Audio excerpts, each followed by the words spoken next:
Guys, if you love The Gauge, if you want to support us, we'd really appreciate the support. Please review the podcast.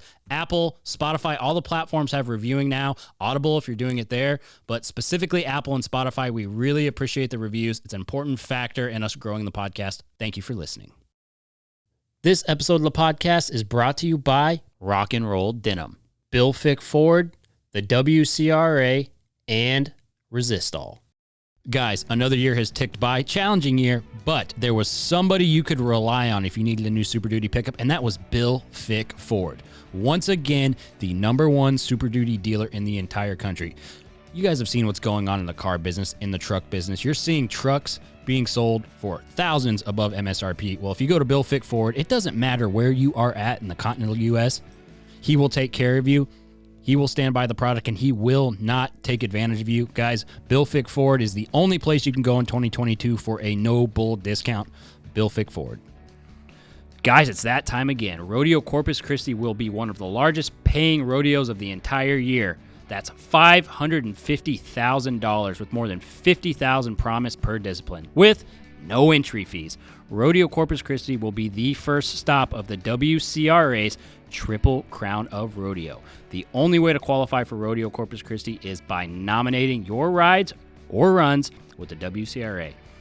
You can win $1 million by nominating your rides and runs and earning points with the WCRA. Through the Triple Crown of Rodeo, the WCRA will award $1 million in cash prizes to any one athlete or collection of athletes who place first at any 3 consecutive WCRA major rodeos. The WCRA has awarded more than $10.8 million to athletes in a little more than 2 years. Come on, guys.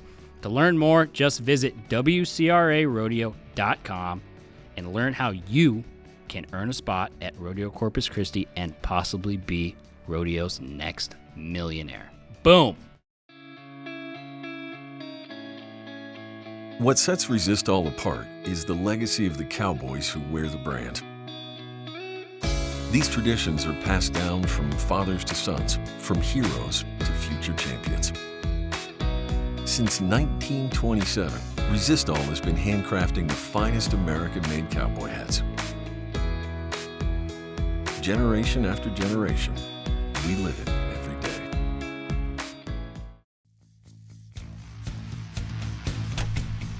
This is The Gauge with host Chance Conradu.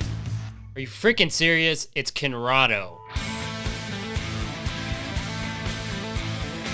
This is The Gauge, and I am Chance Conrado. On this episode of the podcast, we have got my buddy Stephen McBee, a.k.a. Joe Millionaire. He was the starring role in a little show on Fox a few months ago that was by the very same name, Joe Millionaire. Anyway, there's a lot more to Stephen than just that. He's a very successful entrepreneur, and we hit all kinds of topics, and yeah, it's a great show. Lots of good philosophical things. Check it out. Yeah, it's good to see you, man. Yeah, likewise. You know, we were talking about this the other day, but I think like the very first Gauge episode, not the first one we put out, but I think the first one we recorded was you and I doing it. Yeah, the very first time. That'd have been late March 2020. Like that was peak COVID. Yeah, it was right like a week after the shutdowns. Yeah, a lot's changed actually on both ends since then. It feels like a lifetime ago. It does, honestly. That's what I was thinking back. I was like, hell, man, that's been a while since I've been down here. Yeah, it has been. But anyway, you've been doing a lot of really interesting things, and I was thinking about what would be the best stuff to talk about. There's obvious things, but we're not going to talk about you know how this shit goes. We don't ever talk about the obvious stuff. Yeah, end up diving into some hole. Yeah, exactly. That's putting it nicely. But yeah, that's how we do it. But you've done a lot of really interesting things, and one of the things that you and I have always kind of clicked on is hustle culture and entrepreneurship, and that's one of those cool things that like you can relate to people, even if you don't see them very often or talk to them. It's just like that specific hustle mentality. It's not something that everybody has. So I think we could dive into some of that. And obviously we want to talk about some of the stuff with the TV show on Fox, which is cool.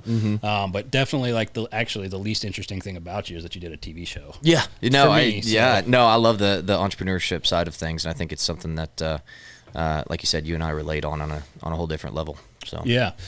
But just to kind of catch people up, because I mean, when we did a show the first time, it was very different circumstances. Obviously, there's millions of more listeners to the show than there was when we were just like, hey, you want to come do this? We'll see if this turns into something. Well, it has. So I think that creates a really interesting opportunity for you and I to talk about some real valuable stuff. But you did this whole thing with Fox, and I was a little curious because I know when I talked to you right when you were in the middle of it, it's like, oh, we can't talk about any of this and any of that, but now you're through it.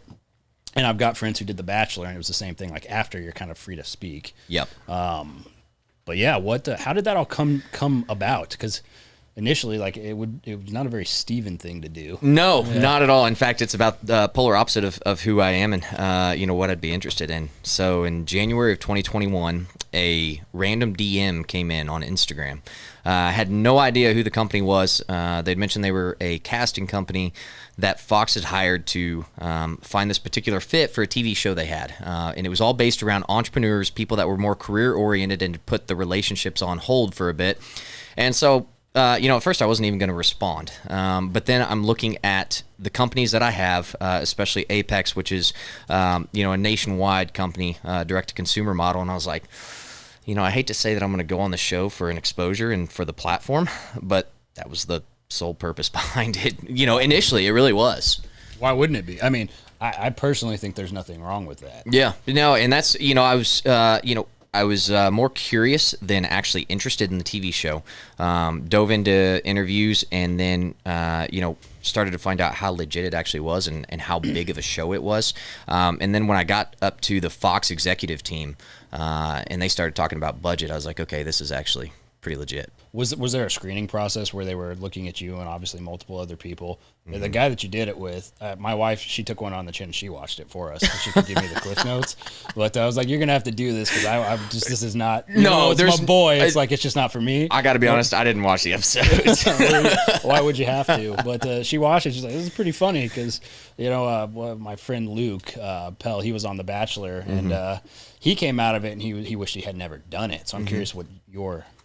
Yeah, honestly, for me, I just went into it with an open mind. And, my main concern going into it, they didn't tell me much about the show or what it was going to be about. Again, they told me it was for entrepreneurs that were more career-oriented. And they dove deep into my financials. I swear I was getting audited harder than I ever have been, to the point where they asked for so much information, I was about to say, I'm done, not doing this. And ended up sending one last email, and they sent it back to me, said, hey, you're the guy. We've been interviewing, screening guys for 5 to 6 months now, and you're going to be the lead. You're going to, be this well-off guy that comes off as a down-home redneck, and honestly, that's what I am. And so that's why it fit so perfect, and I guess I played the role, and why they selected me was because on my Instagram, one day I'm out in a cattle pasture, and I'm literally head to toe in cow crap, and then the next day I'm down in Kansas City dressed up in business meetings. And so, it just played perfectly into the concept of the show, and I didn't even know there was another guy on the show until about a week before I went to Atlanta, which is where we filmed. And so whenever they told me that there was going to be another guy, he wasn't going to be well off, he was going to be playing the poor character of the show, I was actually very concerned because I was starting to see the writing on the wall, and I was like, okay, I don't want to come off as a rich prick. Because that's not who I am. I don't even, really look at the value of money in the way that, most people perceive money. To me, money is like the scoreboard side of things. I'm competitive in nature, and I want to be the best due to my competitive nature. It's not because I want to have the flashiest things and show it off to everyone. And so that's what I was concerned about going into it. And thankfully, I put my trust in them, in the production company, and they did not lead me astray. They were pretty true to what they said the show was going to be about, which I liked. That is good, yeah, because I imagine that's probably the fear with those sort of things. Yeah, absolutely. Yeah, we had, I was The Amazing Race reached out to us. Really? Like, there's no way to do, like, you have to be gone for an extended amount of time. Yeah, so that was another thing. They told me that, we were going to be gone for 6 to 7 weeks, and completely gone filming. And normally on these types of shows, they take your phone away the entire time. And, Kurt and I both run day-to-day companies, and we're like, there's no way in hell this is going to happen. And so I told them I needed my phone for at least 4 hours a day, and they told me that I could get that. Ended up being about 2 hours a day, and we were on the Eastern time zone, and I got it from 5 in the morning till 7 in the morning. So all my businesses are located in the Midwest Central time zone, so it was 4 to 6 a.m. Couldn't call anyone, couldn't text anyone. Tried to keep up with emails, but for the most part, I was really out of the loop, and there was that added stress to it. I'd look at my phone every morning, I'd get 50 to 100 texts every single day, and trying to keep up with the companies while I was gone added a whole new element to the show. So it was actually very stressful on that end. Yeah, I imagine so. I mean, sounds like the takeaways were positive, and obviously, from what I saw, it seemed like it was a pretty entertaining thing. Yeah, really met a lot of great people. Kurt and I are really good friends, and walked out of it with an awesome girl, which I fully did not expect going into it, especially the first 2 to 3 weeks. I was like, there's no way I'm going to fall for anyone here. There's absolutely no way. There's 200 people on set. There's 10 cameras in your face. It's just not romantic, I guess you could say. But, ended up walking out of it very successful, and it was all positive for me. That's great. Yeah, she agrees. I mean, obviously she's sitting over there. But I would hope so. I don't really know, but I think she liked the show. I mean, Kurt and I were definitely the knights in shining armor. So we got the better edits, you could say, compared to the women. Some of the women, really for the most part, all the women were really, really cool, especially the top 10, and they got some very interesting edits to where it made them come off pretty bad, and I felt pretty bad for them on that. Yeah, I could see. I mean, because they kind of do have to paint a certain picture. Yeah, they do. Yeah, because there's got to be a reason why they're eliminated, and it can't just be, well, I just didn't feel that romantic spark. You have to have like a solid reason to the viewer. So she's a gold digger. She was crazy. Whatever the reason may be, they tried to create these edits for each of the women. And wasn't the case with any of them, really? A few of them were as crazy as they seemed on the show. But, again, for the most part, the top 10 was a solid group of women. Yeah. Mm-hmm. Yeah. I mean, with how much, I'm sure that the women, and I'm sure she knows, obviously, but got vetted as hard as you guys, I'm sure. Yeah, absolutely. I mean, there's, on Kurt and I's side, there was a couple thousand guys that were, vetted up front initially. We all flew out to LA for the final casting calls. We had in-person interviews with the Fox executive team. And then the women, they actually flew down more women to the hotel where we were filming at than what was even on the show. So they flew down about twice the amount of women that ended up making the show. They had to make the show once they got on set. Wow. So they had like 2 days of interviews in the hotels where they finally selected the top 20 women. Wow. Yeah.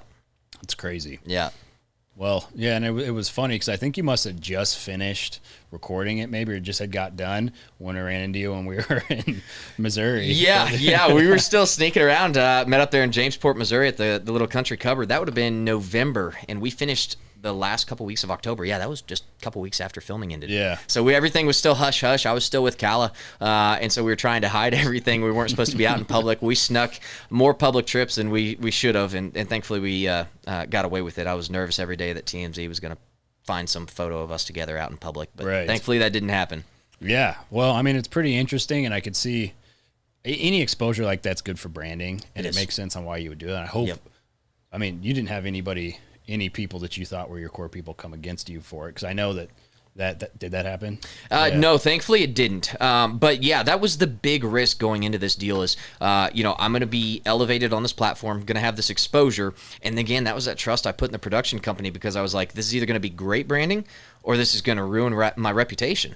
And so that was the biggest risk going into it for me was, number one, don't make myself look like a fool. But number two, what are these people trying to do here? I don't know this production company from Adam. And are they going to make me out to be, again, some rich prick? And that was what I was really concerned with. Yeah. And they didn't, obviously. Yeah, thankfully. Thankfully. So it worked out well. You would really have to screw up to come across like that. I mean, but you never know with alcohol and exactly. Word slip. Exactly. Yeah. Camera on you 24/7, and you just some things that you don't even think about most times whenever there's a camera on you. You just got to be very aware of it. Yeah. Mm-hmm. Yeah. I mean, it is interesting, but anyway, like I said, the least interesting thing about you, at least from my perspective, is the TV show. So. Mm-hmm. We did a show a long time ago, and we talked a lot about hunting and things like that and got into some of that stuff, but I don't think we really hit on, because, I mean, my life's developed a whole lot since then. I know yours has, and One of the things that I always have admired about you is that you never stop going. And it's a rare trait, and it's something I have as well, to the point where it really annoys people, but which it does for you too. But you didn't. What's different is, for me, it's like with my background, I either had to do that or don't be anything. You could have, which I find a little more admirable, probably, because when people's back are against the wall, it's like, well, you kind of expect them. Yeah, there's no other option. There's no plan B. There's no plan B, but like, I actually look at it different. When I look at somebody who did have really good parents and things like that, and I've got a great stepdad now, but goddamn, I was already an adult and married by the time he came into my life. It's like, thanks, Mom. Real nice. You couldn't do this when we were kids, but anyway, and he's a business partner too. I don't want to just say that about him, but you didn't necessarily have to hustle your ass off and do all this stuff, but something about you made you want to do that. And that's what I like and what I find admirable. And so I want to talk about that stuff a little bit. Yeah, absolutely. I mean, I grew up with great parents. I literally had what I would consider the best support system that anyone has ever grown up with. And I was so lucky and so blessed to have that. But because of that, and because of the way that, my dad rode us pretty hard growing up, he didn't expect us to sit on our butts and not do anything. He expected us to work harder than everyone else. Even a coach of our football team growing up, he would coach us harder than anyone else on the team.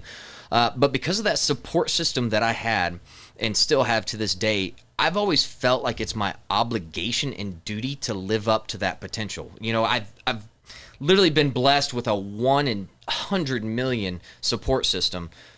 If I screwed that up, I would be wasting everything that I had been given. And so it's always felt like an obligation and like a duty to live up to or possibly even outperform that potential that I've been given. Yeah, I mean, I couldn't agree with that sentiment more. I mean, because really, if you really break down, I don't know how deep you get into weird crap like I do as far as like philosophy and stuff, but like if you really listen to certain people and like you think about it, you're like, man, life really is just this crapshoot. Mm-hmm. You just like you're poofed into the world. You don't pick your parents. You don't pick the place you're born into. Like there's no difference between any of us. Mm-hmm. And no matter how many people try to divide us right now, there's really not. No, that's exactly right. And no one should be punished for having terrible parents or great ones. Right. And so it's just not fair. You aren't, you have no choice over, again, whether you grow up in a rough environment or a great environment.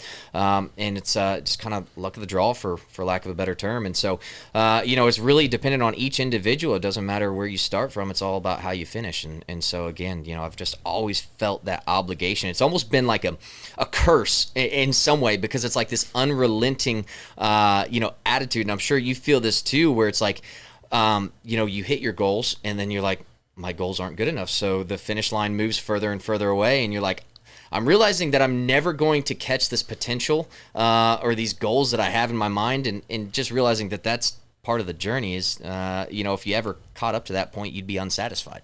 And so it's just like this chasing perfection. Yeah. And I think like, it's really funny you say that, because I think anybody who just tries really hard to achieve ends up in this place. And I've gone as far myself as to just ask people, like, when is enough enough? Mm-hmm.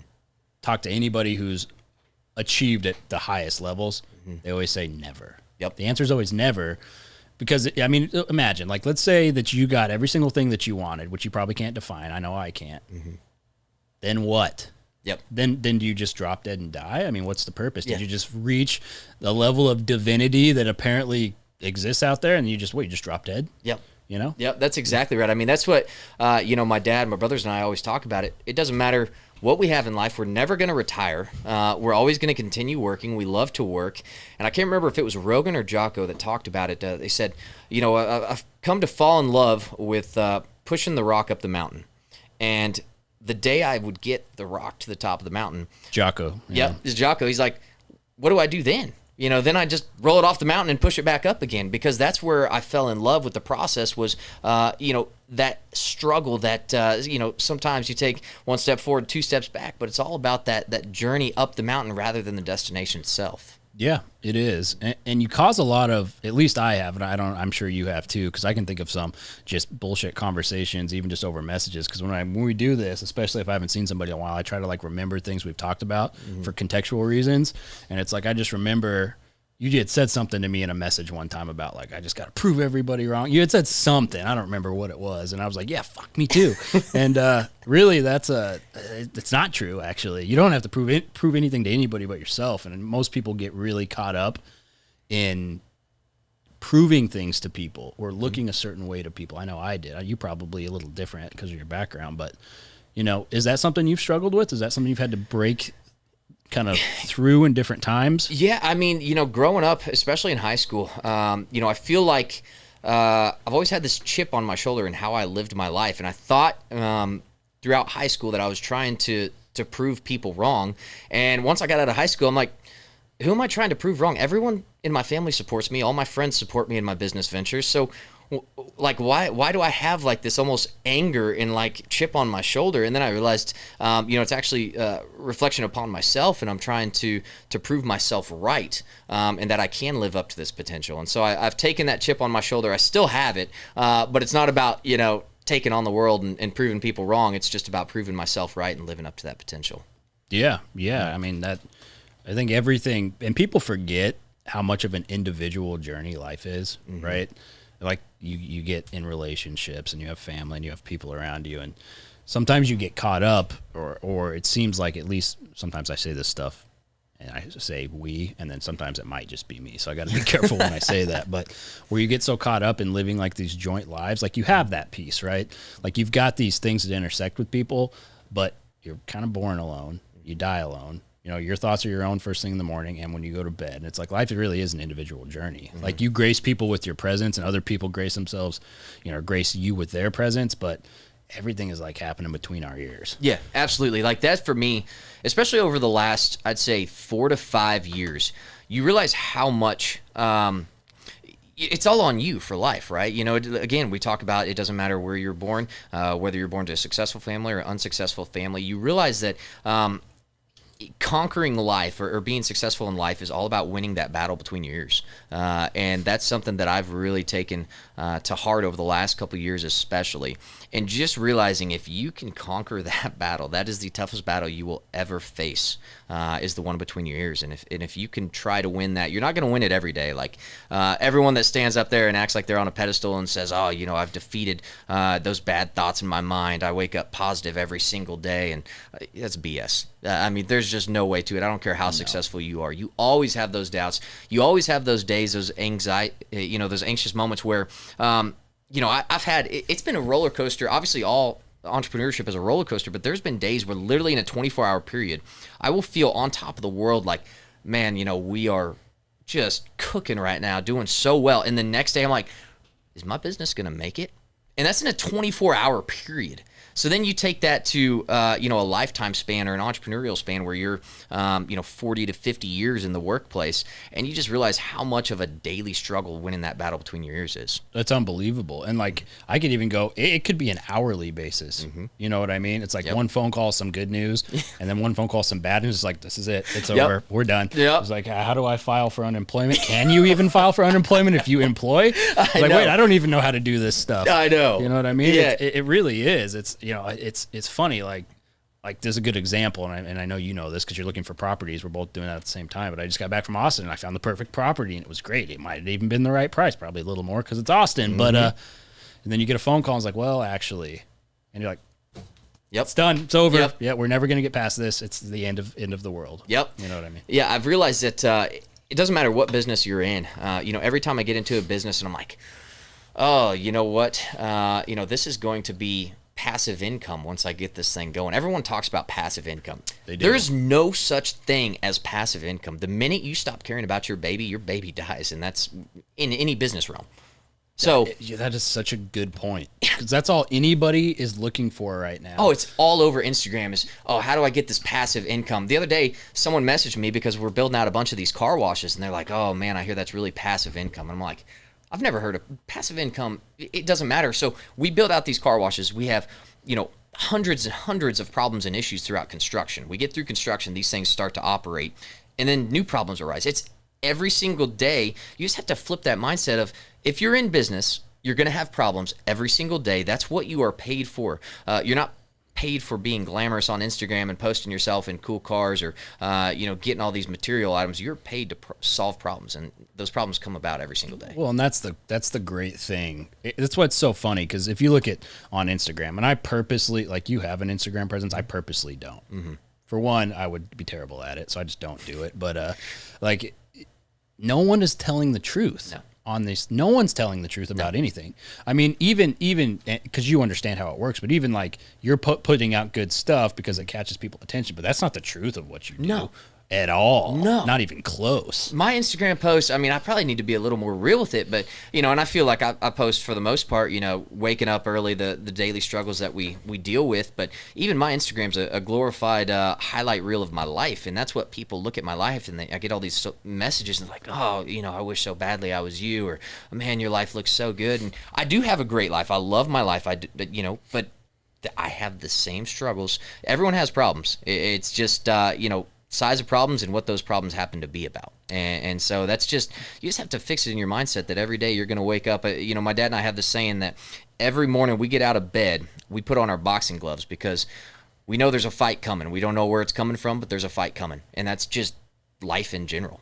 It is, yeah, and that's life at every level, mm-hmm. right? It's like there's so many ways to have these conversations where it applies, to someone who pro rodeos, right? That's mm-hmm. a terrible struggle. I mean, PBR finals are going on right now. Talk about a struggle, you could die. Mm-hmm. UFC fighting's a struggle. Entrepreneurship's a struggle. Being a base level employee is a struggle. Yep. Like, you have to pick your struggle, but there is levels to that struggle. Mm-hmm. Because if it's your business and you think that's what you want to do, realize that when everybody clocks out, you do not. No, it is 24/7. And their problems are your problems. Yep. But your problems can't be their problems. Yep. And it's a really tricky thing to do, especially if you're younger, right? It's like, and you're lucky you have great mentors. That is something I have. I've been so fortunate to have good mentors. Mm-hmm. I would be like a line cook somewhere if I didn't have mentors, truly. I mean, there just would be no way to know what to do or how to do it. You probably agree. 100%. But nothing is what people think it is. People want to start businesses mm-hmm. because they think they'll get, a 911, a Porsche, or a G-Wagon, or hey, I'll live in the right neighborhood with the right high 6-figure, low 7-figure house, and then I'll be happy and you'll be great. What you realize when you're an entrepreneur is you actually don't take those things. Yep. Because you want the business to succeed before you succeed personally. So you never really get those things. And even if you do, it's like they aren't going to mean anything to you. Yeah, that's exactly right. I mean, it's funny you mentioned that. Yesterday, I posted a photo on Instagram story again. It's a glorified highlight reel of my life. That's what Instagram's supposed to be. It's supposed to be a highlight reel of everybody's life. So I posted this wakeboard boat that I have. It's a super antique, super nice boat. And the caption was, getting this thing ready for summer. Hopefully I'll be able to take it out at least one day this year. Yeah. Last year, that thing it had 2020 stickers. I realized I took it out one day in 2020. 2021, it never left the barn. And then this year, I got it de-winterized. I might take it out one time. And I just look at that and I'm like, why do I own this? Like, it makes zero sense to me. It's like, everyone dreams about having this super nice boat. I've got it and I never use it. And all I'm doing is paying for it to be de-winterized every year and paying property taxes on it, and I never take it out. Yeah. So, it's just everything in entrepreneurship is glorified, but it's not at the same time, because whenever you do stack up those little wins, it's so worth it at the time. I don't know if you've ever read any of Tim Grover's stuff. No. So he was Michael Jordan's trainer. His book, either Relentless or Winning, either one of those, highly recommend, because it really highlights the mindset of a true winner and someone that's trying to progress every day in life. And it's like, you don't know why you do it. It's like you can't stop, even though it isn't as glorified as you thought it would be, this winning or this being successful. But you find yourself not being able to stop because it's so addicting at the same time. It is. Yeah, because when you break it down, because I'm sure you've been like, why am I doing this? What's the point? Because you fall into that weak mindset a lot. Mm-hmm. Like, not you, but just a person in general. I do, but I do too. So, there's some mornings if I don't sleep right, I'm in that mindset, and you really have to break yourself out of it. Mm-hmm. And, but I don't know where I was even going with that. It was really going to be good. And then lose the train of thought. Yeah, it was this disgusting air conditioners distracted me, and I don't even know what to do now. But I really don't. Anyway, nothing about it reward you in the same way you would think it does as far as entrepreneurship. But at the same time, it's way better than you think. Exactly. But it's not for everybody. It's not for everyone. That's, everyone makes it out to be this super simple thing that you just go out and start a business, you make money, you have all this freedom on your hands, you can do whatever you want, and that's just not the case. And I think a couple months back, you posted a story, or maybe it was even an Instagram post, and you don't ever post. It's like every 6 months I see something from you on there. Yep, I do stories every once in a while. Okay, yeah, you posted a reel or a video of yourself talking about the entrepreneurship battles and what we face day in and day out, and if you get it, you get it. If you don't, you won't. And that is just something that you either have that mindset or you don't. And it's something where, I don't talk to my buddies every single day that are out there running day-to-day businesses, being entrepreneurs. But every 3 months, just one message, you're just like, hey, how are you doing? And you're in it. It's like this grueling battle that, can consist of a lifetime once you're in it, and it's like something that's this dogfight that you wake up every single morning and you face. Elon Musk, who is someone I really respect and admire, says entrepreneurship is like eating glass and walking through the abyss, or staring down in the abyss, and it really is. And I know we're making it out to be almost. Yeah, some people are like, they're like, why would I ever do that? They just don't want any other business people out there. They don't want people doing anything. No, but patriarchal bastards. I just want people to know that it's not going to be super easy. It's going to be way harder than you ever could have imagined. But if you stick with it long enough and you stick with that grind, it is. You'll be glad you did it in the end, for sure. Yeah, and there's this whole thing that happens in life. Fitness is a great example of that. It's like as long as you just don't stop. Granted, you can't eat bullshit and then go to the gym and look good, but as long as you don't stop that process, eventually you do break through. Eventually 100%. You do get there. Eventually, everything that you want, like as long as you're just a guy or girl or whatever that just doesn't stop, you will get what you're after. 100%. If you're intentional about what you're doing, halfway intelligent about your decision making, and just don't ever quit. Wake up every day and go. It's going to happen. You can't fail at that point. You literally can't. And so that's what so many people don't realize is, it's almost like the pound the stone mentality. You can hit the same stone 100 times and it doesn't look like anything's happening, and then the 101st time it splits. Yeah. And so that's just the same mentality with businesses. If you are working hard consistently every day with the right intent, literally it is as simple as that to find success. You just can't stop. Yeah, it is. That's the thing people don't want, though, because people think that success is you hit this window and then boom, it's pina coladas on the beach. I've never met an entrepreneur who can last 2 days on the beach before they start getting antsy. No, again, it's like this thing. It's like, why can't I feel content and feel like I can stop even after finding success? And it's just because what got you there in the first place is this unrelenting attitude. And I've, again, like you said, I've never met entrepreneurs. I'm surrounded, thankfully, by a lot of very successful entrepreneurs. I can tell you right now, they go on vacation and they're home 2 to 3 days early from the vacation that was supposed to last, because they get to the beach, they sit there for a couple hours and they're like, hell, this is awful. I hate this. And they go right back into the battle. Yeah. It's funny you can talking about that, and I hate to say it because your girl's here, but like it is really, because I have a long-term relationship. It's really hard on relationships. Yeah, absolutely. Because my wife, look at her. She's like, oh, don't say that. She's like, oh, yeah, don't get her started. She needs to be up here on the mic for this. But yeah, it's hell on relationships. It's stressful on a lot of things. And it just, I don't even know how to really describe it, but it's tough for people.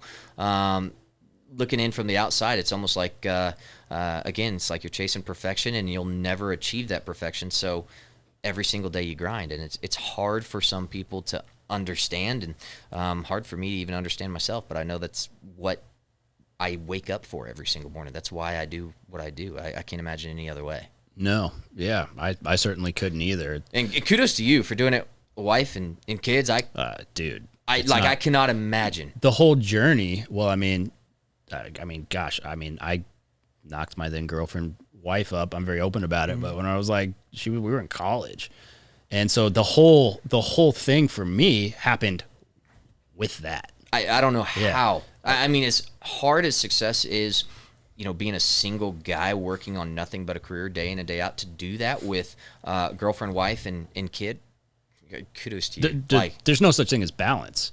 No. They had to go on the back burner. I mean, they just did, and it was so funny because like she didn't get it, and it was really tough for a long time. It's like, okay, we got to uproot, we got to move. Oh, we got to uproot, we got to move. We got to do this, we got to do that, and it changes the whole dynamic. But if you're the right person, I think it adds that like, oh, I can't stop because other people rely.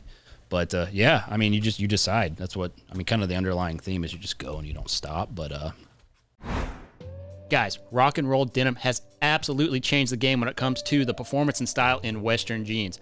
Top competitors like Shad, Tim O'Connell, Shelly Morgan, you name it. Your boy right here, we're all wearing rock and roll denim inside and outside of the arena. It gives you the flexibility you need to win, as well as looking absolutely great in your interviews, appearances, whatever it is you're doing. Even when you're just doing podcasts like me. I had a chance to go to Rock and Roll Denim's factory the other day and pick out all the pants I wanted. Here's the thing. I got to try on a bunch of their new jeans. I love the men's Revolver jeans with the Reflex Stretch technology because they're comfy. They're not stiff like some of the other jeans. Go check them out at rockandrolldenim.com or follow Rock and Roll Denim on Facebook and Instagram for the newest trends in Western fashion. rockandrolldenim.com. Guys, we finally have merch. It's up, thegagepodcaststore.com. Get your merch, buy the merch, thegagepodcaststore.com. One of the funny things I was thinking about this, you had to pull all of your, not to go back to the Joe Millionaire thing, but you had to pull everything that was you off. I did. I remember because the Fox people reached out to us and they were like, hey, so like we can't let anybody know that he voted for Donald Trump. Yeah. Yeah. Oh, I had to completely keep That was so funny. I had to take all my hunting photos off Instagram. Yeah. I had to keep everything political, of course, was off. I even had to take down anything that may look like I was successful off the internet. So anything in tractors, helicopter, all of that was gone, scrubbed from my Instagram, because up until the first episode, they didn't even want the viewers to know who's a wealthy one, who was not. And then, of course, just being on a network and having the audience and the profile that I did, they didn't want anything political as well. And so, and then during filming, I was like a shell of myself. So I found myself by day 2, I was even talking to producers and I was like, how can I talk to these women when I can't even tell them about my work ethic? Like I couldn't tell them about my education, the things that I do. I literally told them every single day I worked in a tractor for like 12 to 14 hours a day. Like I rode a tractor for that long every day, and that's all I did. Yeah. That was what I told them the entire time. Interesting. It was hell. I have to imagine that when you say that to like certain type of women, you lose them immediately. Like, no thanks. Guarantee it. Yeah, I know that there was, and it was a real struggle for me throughout the show. And in fact, I even had some off-camera conversations with producers about halfway through, and I was like, these women are not going to be interested in me. There's no way they think that I am anything worthwhile because I don't come off as motivated the way I'm talking right now. I don't have anything going for me. I wake up every single day and I sit in a tractor cab for 12 to 14 hours a day and I go to bed. That's my life. Yeah. And so we ended up the second half of the show, I was able to, kind of change my tune a bit. I ended up telling the women that I do have an education, and I talked as if I was wanting to do all of these businesses that I currently had in the future. So I'd be like, in the future, I want to start this healthy meat stick and jerky brand. And I'd really like to start car washes. And, maybe one day I'll be able to do that. And that's kind of how I changed my tune to show them that I was a little more motivated than what I came off to be. Sure. Yeah, I mean, what kind of reception? I didn't want to get back into it, but I'm a little curious. Yeah, what kind of receptions do you get in those situations? Because I mean, it sounds like, not that I know jack shit about the dating world for obvious reasons, but I mean, I have to imagine just the way the world is set up and how you just have to vet people like crazy anymore, like that you would just struggle. It was a serious struggle. Yeah. No doubt about it. I mean, that was... you couldn't be more different than what the other guy looked like either. I mean, it literally couldn't be more opposite. Yeah. Kurt has a man bun. He lives in an uptown apartment, high rise, and, I live in small town, BFE, town of 1,700 people. Freaking Amishville, dude. Yeah, my nearest neighbor is 5 miles from my house. And so we were complete polar opposites, and it was a struggle, especially on the show, because Kurt, he had no concerns about being perceived as the wealthy one because he wasn't. So he got to talk about all these trips he went on. He's a very successful general contractor, very successful, and just started his company a couple years back. And he was able to talk about all these things to these women. And I'm sitting there like, yeah, I'm a farmer. And I know these women were like, oh, he's wearing like overalls every day with a pitchfork in his hand, because there was none of these women had farming backgrounds. They don't know anything about it. A lot of them were East Coast, West Coast, couple from the South Midwest, but really East Coast and West Coast. They had never even touched a farm before, and so they thought I was about as simple and as basic as possible, and it made it struggle. Yeah, I could only imagine. It was just so not me. No. Yeah, well, I mean, because one of your gifts is actually you are really good at speaking, and that would be a big advantage. Like if you were able to articulate the way you normally do in conversation, and not being able to do that, yeah, you probably looked exactly like your job title. Oh, I had to dumb down everything. Yeah. Like, I mean, to the point where they were telling me, like, don't use big words. Like, you need to sound like a down-home farmer. And I did my best. I think I was pretty successful. How'd I do? Did I do all right? I did all right. So, yeah, I mean, I don't think I let anything slip too much. Yeah. Well, so what led you to pick Calla, the person you picked? Well, first and foremost, her stepdad has a cattle ranch. So instantly I was like, okay, she knows a little bit about the farming side. She had an ex-boyfriend that had a ranch in eastern Texas that her and her dog went out to, and they would drive around on the ranch and hunt a little bit. And I was like, okay, there's some similarities here. We're different. She lives in Dallas, but I like Dallas. I like Fort Worth, especially the stockyards. Like that fits me. And then the more we got to know each other throughout the end of the show, it just came on strong that, there's a fit here. I mean, she's not as country as I am, but I could teach her a thing or two, I think. It might be fun. Yeah, well, what do you think? She doesn't want to speak on it. Yeah. But yeah, I mean, the rest of the women on the show, like when I say like city women, I mean, never seen a farm ever. You had New York City, you had LA, you had Orlando, Florida, and that was basically the extent of where they were all from. So it was very, very different than anything I'd ever experienced in my life, obviously. But as far as like women go, if I was at a bar, I wouldn't so much as talk to these women. I wouldn't open myself up because I'm instantly going to talk to someone that's wearing boots and blue jeans, and I think would fit in on the farm. So it was good in that respect too, because it opened my mind up to see, they don't have to be exactly like me living on a farm 5 miles from their nearest neighbor. And I've always dated women that were extremely similar to me, so it did open my mind up in that regard. Yeah, you know what? They do say, like, my wife couldn't be more different than me. Yep. She didn't grow up on a ranch. Yep. She thought she liked horses till she met one for the first time. And, actually despised all of it. Mm-hmm. And, it actually works out pretty well. Yeah. Being completely opposite. Yeah, it really does. I mean, there was, I've always dated women that hunted, were outdoorsmen, and I always thought that I'd end up with one, and that was where, my best fit was. It works out that Calla doesn't hunt because I can go hunt with the boys and have a little bit of a break while she's doing her shopping thing, and then I mean, your last girlfriend would have been a problem because no one's gonna outshoot her. So it's exactly right. That's exactly right. So there is something to say about opposites attracting, and I pre-show I would have never even explored that possibility. Yeah, that makes sense. Mm-hmm. But I mean, you really, when you get to a certain point, you do realize you can't have balance in your career or your life, really, but you can in your partner. Yeah, absolutely. I think it serves a good middle ground. I mean, for as structured and organized and OCD as I am, I think Calla helps me bring about a little spontaneous side, a little more like relaxed and just go with the flow kind of thing, because I am very, very, very structured to the point that it is probably annoying to 99.9% of the population. Yeah, you are. You're a lot more structured than me. It annoys me because I don't even have a vision board. It's like, I should get one of those. And my wife's like, do you have a vision board? It's like, no, I don't. Because she's like, a lot of people have vision boards. How come you don't? I was like, because I don't want to drive to Office Depot to get it. That's the only reason. Yeah. It's like, it's not convenient enough to get one. You can get one on Amazon. I was like, yeah, but it's not going to be the right one. But it was funny because you got barred from talking about politics and all that. And like, that had to have been really difficult because we're in the craziest political season I think anybody's ever seen. Yeah. And it really affects all of us. Like, I mean, I can't imagine what you're going through on the fertilizer side right now. Yeah, it's insane. I mean, everyone's looking at the commodity prices and being like, oh, farmers are making a killing.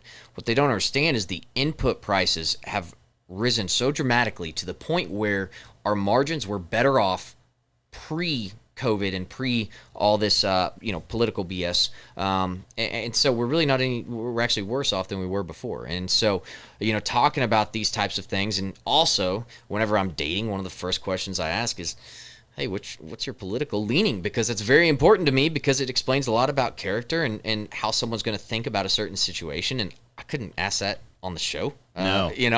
We're mic'd up 24/7. And so that was one of the big things. They're like, don't ask that. You cannot talk about it. Don't even, bring it up. And, it was funny off camera after each night. Kurt and I actually, one of the biggest things we hit it off on was the fact that we were both very conservative. Yeah, you wouldn't think that guy was conservative. Not based at on his all, photos. right? No, so he is, yeah. And that was we talked about that every single night. We have a lot of similarities. Even though we look vastly different, we hit it off right off the bat because of how similar we are as far as ideology, characteristics.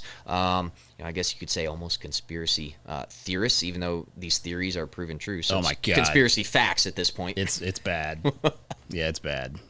So yeah, it was. I felt like I was a shell of myself for a while, and it feels good to open myself back up. And I posted a hunting photo the other day. I think it was about a month ago on my Instagram for the first time since the show ended, and caught a lot of flack, caught a lot of hate. And it's just like, that's who I am. Like what you seen on the show was not me.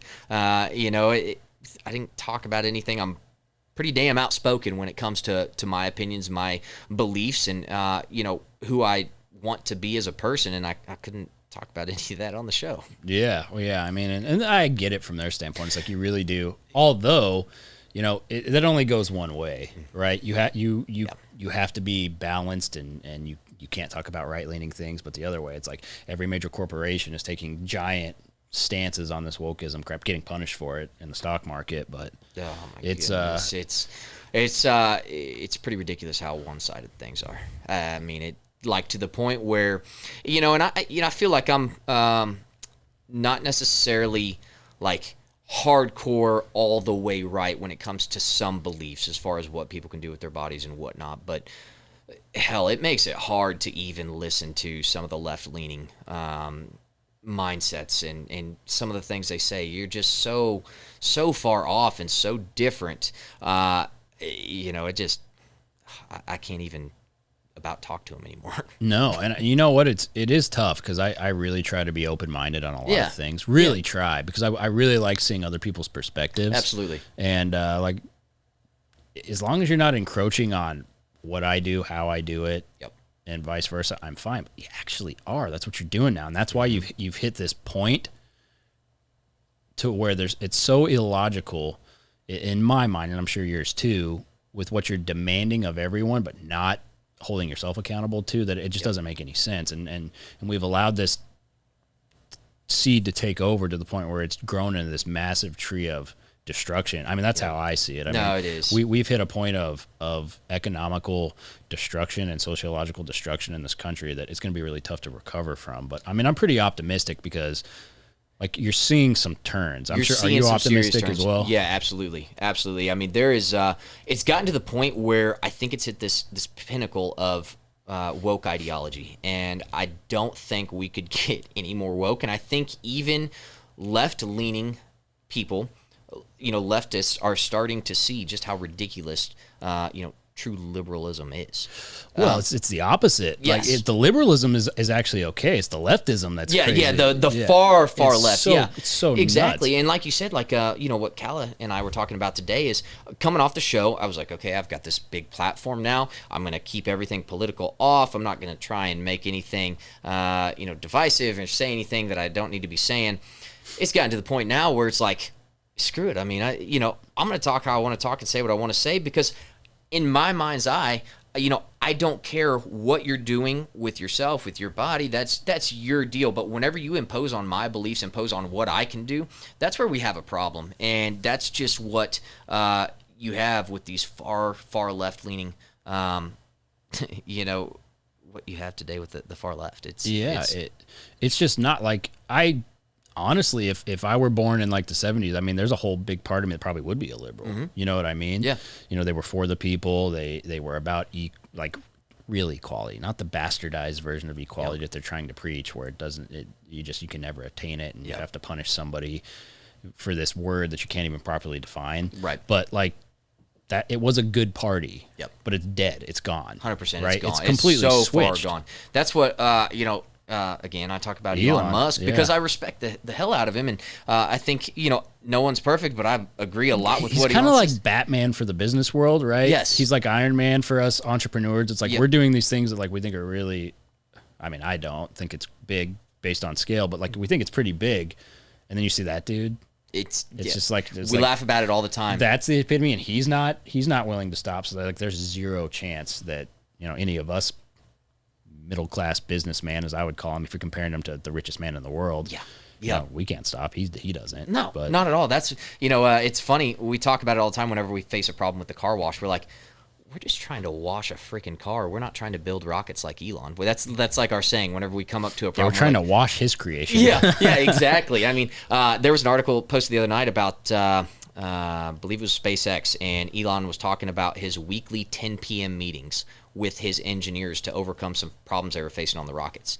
That's a 10 p.m. meeting after all day long he's spending on Tesla. He's got the Boring Company. Now he's trying to take Twitter, and it's crazy what that man can do. And the other day he posted on Twitter that in previous elections he's always voted Democrat, and he's going to be voting Republican this year. Did you see that it was a podcast he was on, I think, and he spoke about it a little bit. Yeah, and he posted a photo showing, if you have the center here, you have where liberals were and where conservatives are, and now the far left is so far out of center, that he swung his pendulum just a little bit more on the right side now, and it made perfect sense to me, and really I respect everyone's opinion. Again, we talk about it. I mean, we're pretty open-minded. It's so one-sided to the point where I'm like, I've got to talk about this hypocrisy, and I'm not going to be scared to catch a little flack. I mean, for every message I've posted on my Instagram since I've decided to hell with it, I'm going to say what I want to say. I'd say 95% of them are positive and 5% of them are negative. But the 5% that are negative... That's a perfect representation of what the world, like this country's actually set up like. Exactly. This is such a tiny minority. They just are beating on the tables and screaming the loudest. Because they have the loudest voices. Yeah, they're allowed to say whatever they want. And so 95% of this country is solid. And then you have this 5% that's just, they're whack jobs. I mean, they're so far off. But they have these loudest voices because they can sit there and cry and complain and, make all these scenes and feel like they can get away with anything. And it's the 5% that's just ruining it. Yeah. And it's funny. Like I look at everything in seasons. Like if you go through kind of political history a little bit, if you want to call it that, and there was a time where it was the other way around, where the left was far more center and the right was out of control and with what they were doing. And now we're in that opposite season. And now it's like the right is now like if you see somebody like Elon, who's always been an outspoken liberal, or there's lots of other ones. I mean, you're seeing a lot of celebrity type people and who are just like, you know what? Yeah, it's time. They're starting to come out with it because it's They gotten are. so ridiculous. Yeah. And so it is going to stop. The problem is we're dealing with at least, so I look at everything from like a budgetary business standpoint. The problem is the spending's out of control, the corruption's so out of control. And there's just as many conservative people who are so corrupt. Absolutely. They're all the same Absolutely. in that regard, but that's the damaging part. That's what's tough is you have these elitists, and they're not part of the everyday population. It doesn't matter at that point, it doesn't matter right or left. The politically elite feel like they are God in a sense, and so they control the decisions of everyone in the entire world. And that's gotten so corrupt, like you said, that it's gotten to the point where it's like, I love to be optimistic, but how in the hell do we recover from this? That's the piece that doesn't make sense. Like socially, we do, I think, at some point. Because like some of these people who are so wildly liberal, they're going to get a little older. You know what I mean? And Yep. then things are going to shift. Like, wow, man, I really need to do my taxes. What's Yeah. that TurboTax? And then things change. Yep. And then they calm down a little bit. But what people don't really understand unless you really dive deeper, if you're lucky enough to know a few people who know a few people, like I just have gotten lucky with some of the people that I happen to know. I know you have similar things and who have ties to some of this stuff. And the things they tell you, what you realize is these people are not operating from the same mental capacity that the rest of us are, as far as like, you don't do that because it's not a decent thing to do. Yeah, they don't have. There's no morals there. Like they're not people. Yeah, it It's seems crazy. like it It does really- seem like that, but actually what they are, if you think about it, is they're what people were several hundred years ago. They're conquest type people. They have a Correct. conquering mindset, Correct. and they've been so isolated from what a normal life and normal society is. Like you see Hollywood, and have you spent any time in LA? Thankfully, no. Yeah, you don't. But like if you're ever around any of that, it's like you realize there's a big disconnect there between them because they're so isolated. Yeah, they live in a bubble compared They to the live rest in of the a bubble population. it's not real. Like you're not out amongst the people Yep. per se. It's like, so if you look at history, or you ever listen to Hardcore History? Oh, yeah, Dan absolutely. Carlin. Absolutely. You know, when he talks about Genghis Khan and like that's what I think of when I think of these elitist people is Yep. they've been so isolated in a world that's different that they don't even know the difference between a regular person like you and I, who's amongst the people, if you want to call it that, Yep. and themselves and their elite group, because it's like chattel to them. Yep. You know what I mean? Like we aren't Exactly. really the same. So it's not that they don't place the same value on us, just like they don't place the same value on the United States that we do. Correct. 'Cause most of them don't even live in the United States. Correct. They own That's the the ground thing. here, but they don't live here. So That's why would the they thing. care what happens to you and I? Yeah, and I mean that's what is so.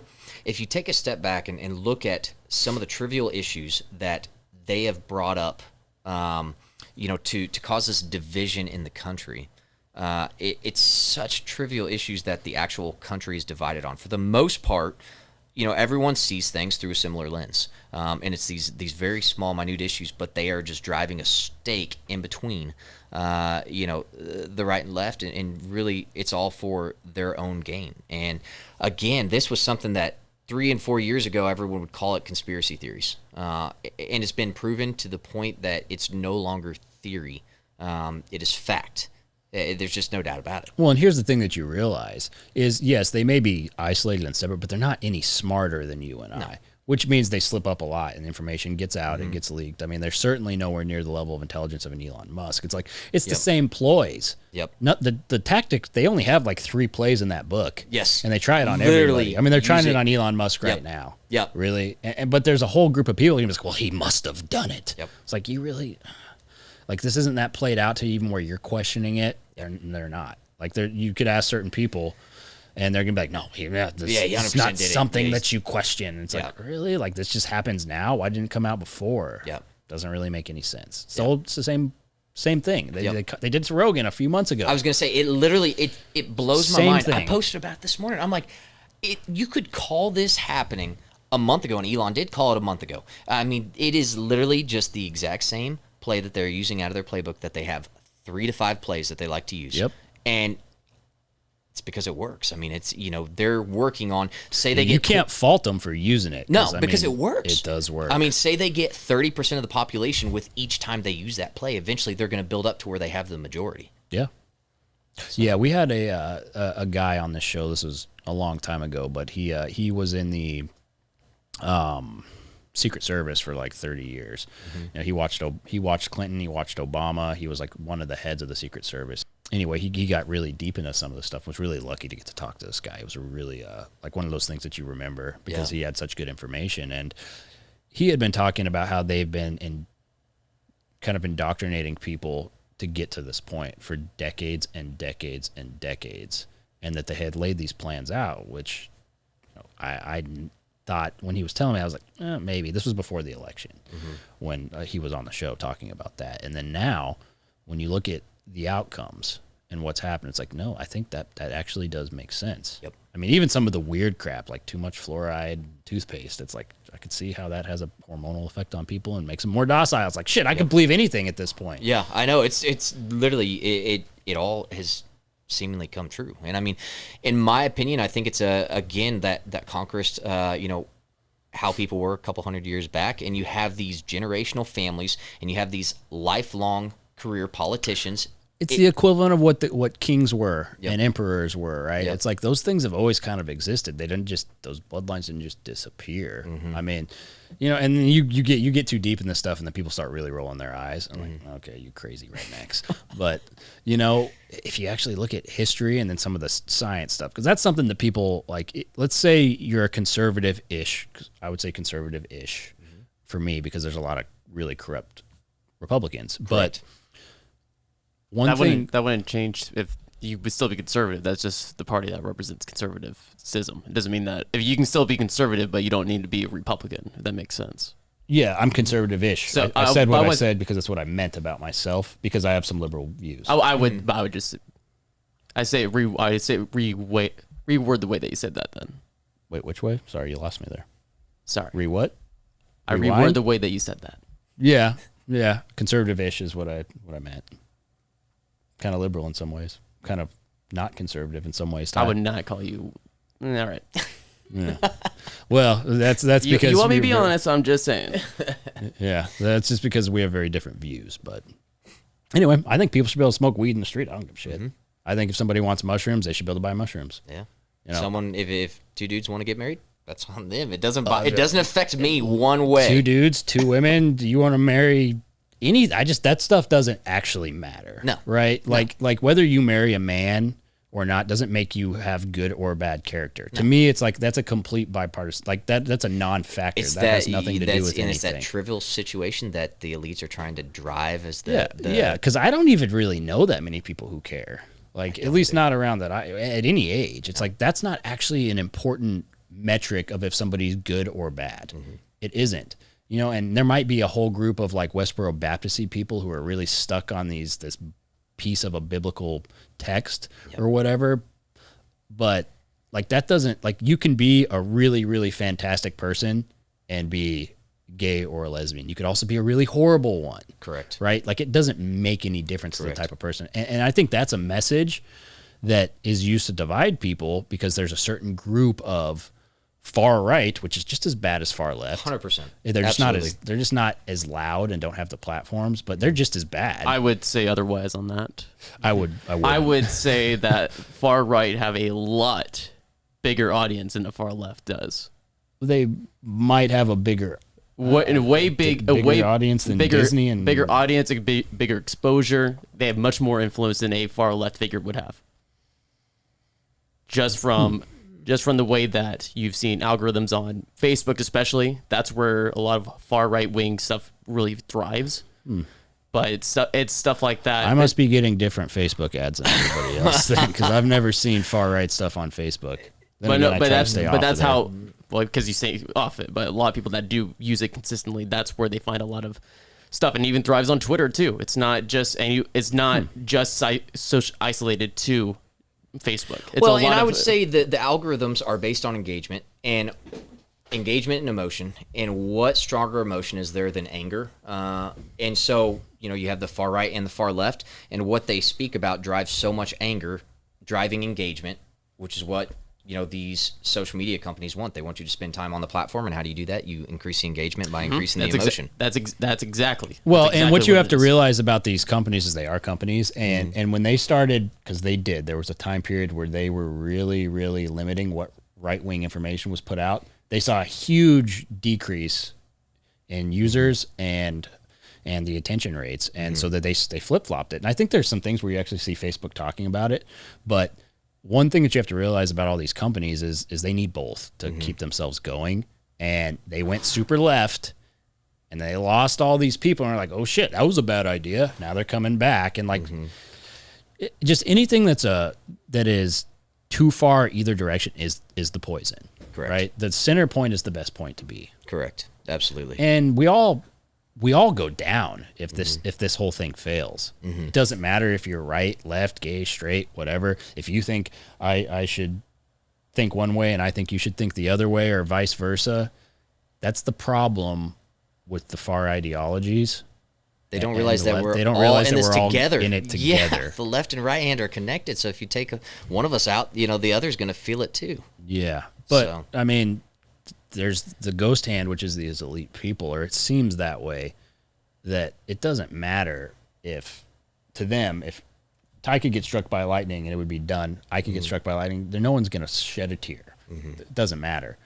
You multiply that, they don't care. Correct. So that's the thing that I wish that could get through to some of the people on the left is they won't tolerate that sentiment whatsoever, right? It's just demonize instead of, hold on, let's look at this logically. Why are they trying to divide us? No. Because that is the problem with the left currently is whatever they're fed, they accept it wholeheartedly.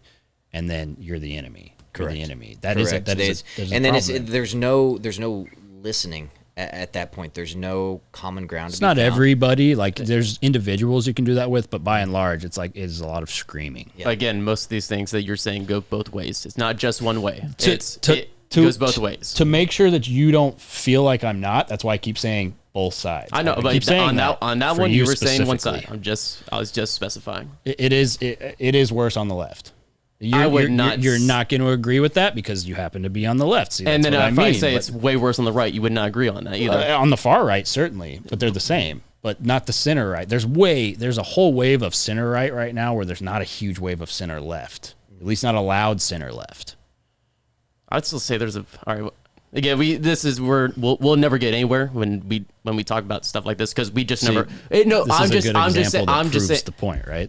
Okay, that's bullshit. No. Either ideology thinks they're correct is my point. I know. We all think we're correct, and honestly, we can have conversations about this. We can get into debates, but honestly, at some points, you got to realize we're not changing each other's minds, and just going on a discourse will never solve anything at times. It's just going to keep recurring.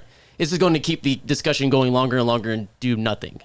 There is one key thing here, though, is like when it is your program and you do want to talk about it, you can. That is one thing. I'm not stopping you, am I? A little bit.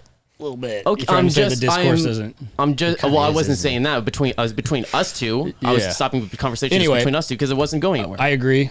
You can't change people's mind, but if you can find some center point where there are some things you can agree on, which you and I do that, and you would be able to do with Steven too. That's what you need. You don't have to wholeheartedly believe the exact same things. Well, no one's going to. Never. Everyone. You and I don't believe the same things on some stuff. Hell no. No, absolutely not. I mean, everyone is grown up and has different life experiences and has different perspectives, and that's a good thing. If everyone was so like-minded, there'd be a lot of screwed up mentalities and screwed up, ideologies over the years. And so it's good that we have both the left and the right side, and this far right and far left side is really. It's a minority that is taking on majority voice. Yeah, and what it's doing is it's alienating center left and center right people Correct. who are more similar than actually they are to their far right or left counterparts. Correct.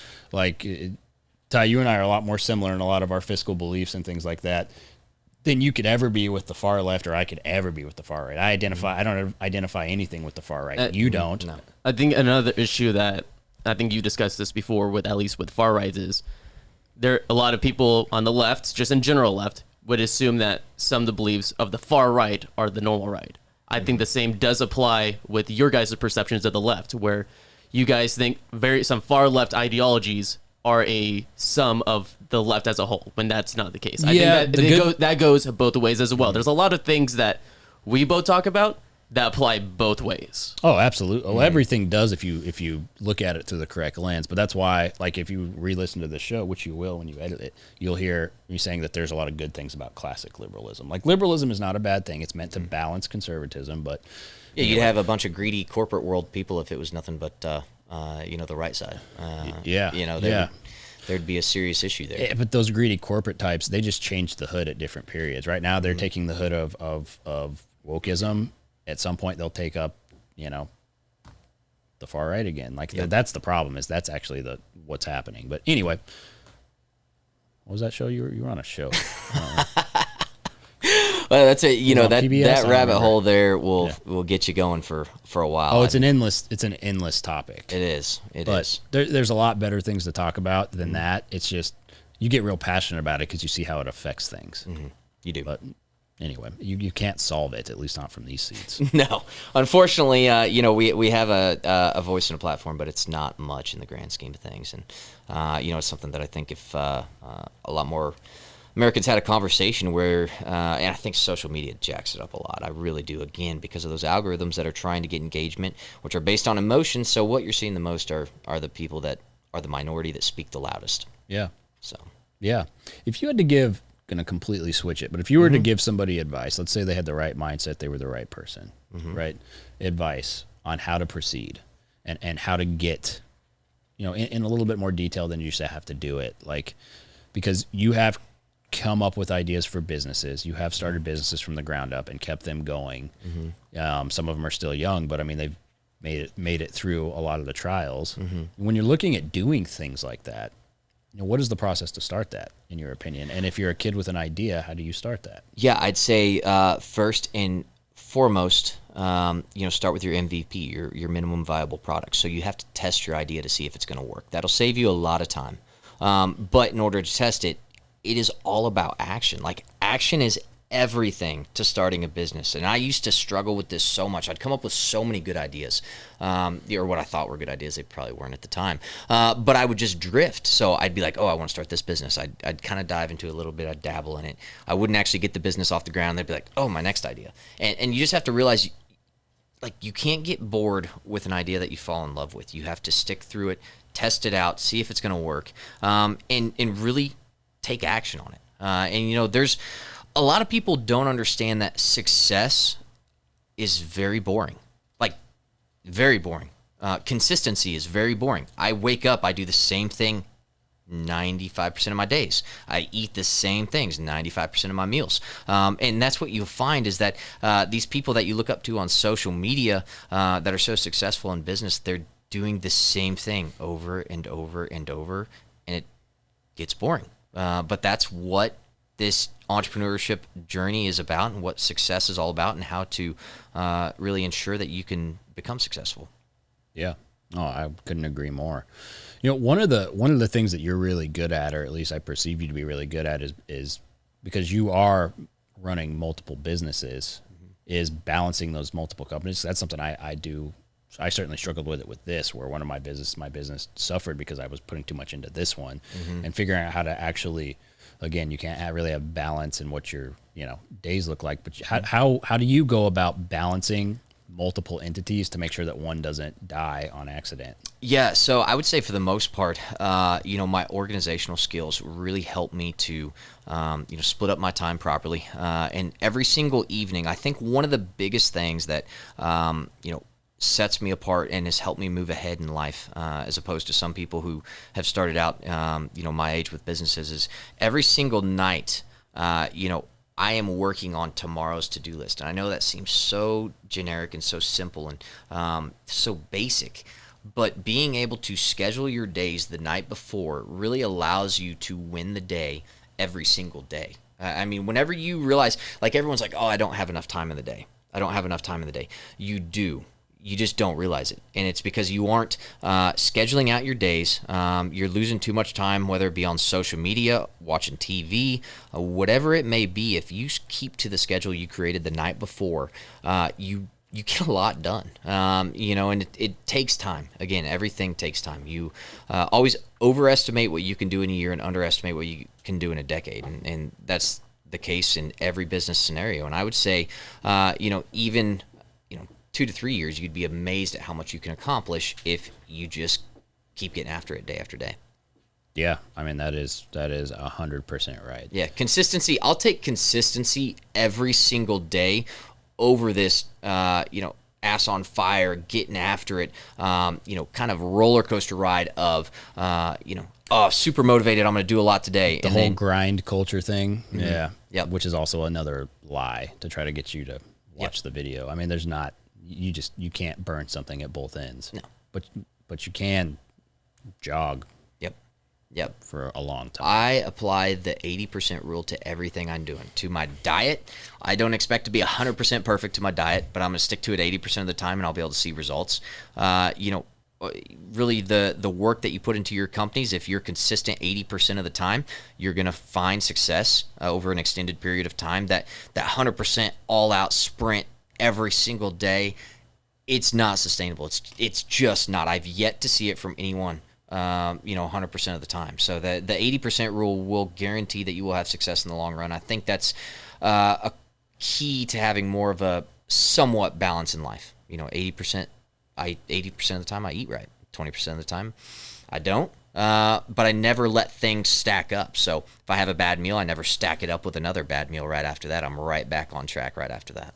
Yeah, that is key as far as fitness goes. You can't burn a whole weekend. That's hard to get through. But no, you can burn one meal. One meal's not going to kill you. A whole weekend will screw you up, though. I've learned that the hard way. It does. Yeah, you're like, what the frick is wrong with these pants? Like, oh, wait. I do know what is wrong with these pants. It's part of life. Yeah. Yeah.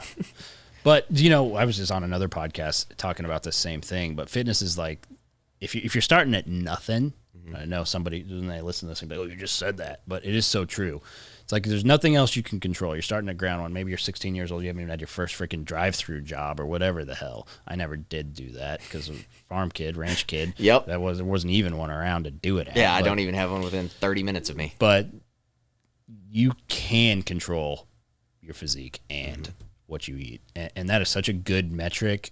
It's like there's such a good metric for creating success and creating all that is you can do it with your health and your fitness first. Yep. And you can do it in a really short amount of time. And you could literally decide right now, man, I just fucked up. You know what? I'm going to start right now. Yep. You could do that. Yep. And then you can take that discipline and stack those wins, stack it and apply it to these other things you want to do. It all starts with fitness. I mean, honestly, I know that, my dad's a very successful entrepreneur.